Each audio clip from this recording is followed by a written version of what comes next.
We can try it.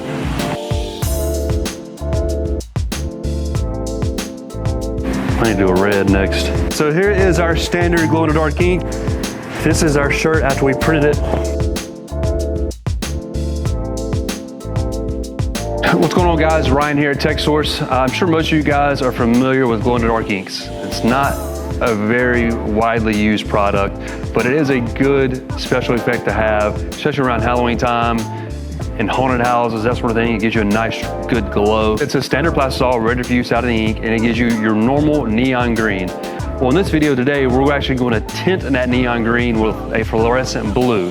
So if you did not know, glow-in-the-dark inks can be tinted different colors, only with fluorescent inks. Fluorescent blue, magentas, reds, even green.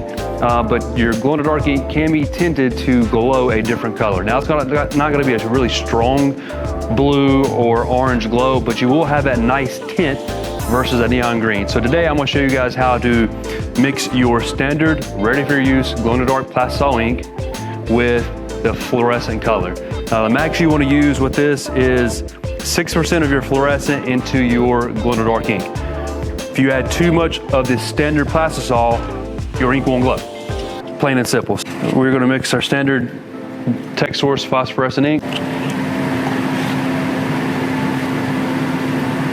Make sure you zero out your scales always when mixing stuff. 150. So I'm at 157, so we're going to take 6% of that. Gives me 942. So I'm going to do 10 grams of the fluorescent blue that I have here. Make sure you clear. And so we'll do 10 grams of fluorescent blue.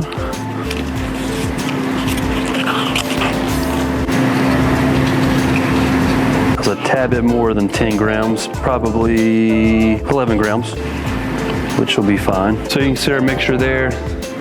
Translucent glow-in-the-dark ink, a little bit of flow blue. We'll mix that together. So this time I'm going to do 155 or 165.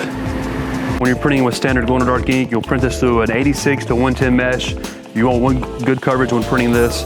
Just like with all glow-in-the-dark inks, to make it glow, you've got to charge it in regular light. Sunlight is the best light for it to charge, because if you don't charge that glow-in-the-dark ink, it's not going to glow when you go to the dark.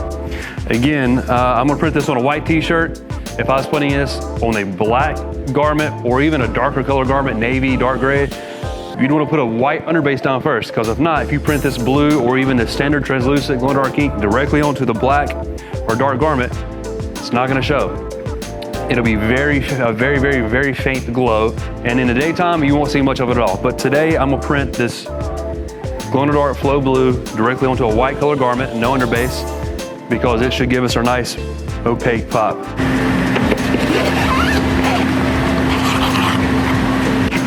Tape still down. Yep. Printing this twice, make sure I get a good coverage. I could flash print this.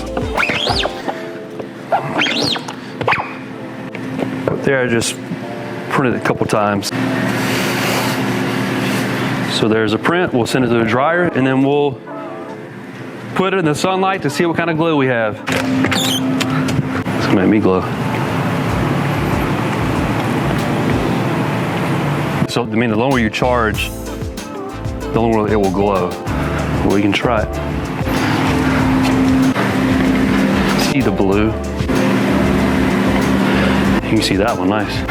Ooh. All right, so here is our standard glow-in-the-dark ink in the bucket. This is our shirt after we printed it with 6%. This one? The one right here is our 6% fluorescent. This is our 3% fluorescent, and this is our flash print on the 3% fluorescent. You can see they look kind of similar, but this is straight from the bucket, the complete glow. And we pull this shirt away from the bucket, you can see how it does have a nice blue glow into it. It's nothing major because you're only adding 6% fluorescence, but it does give you a decent blue glow behind it.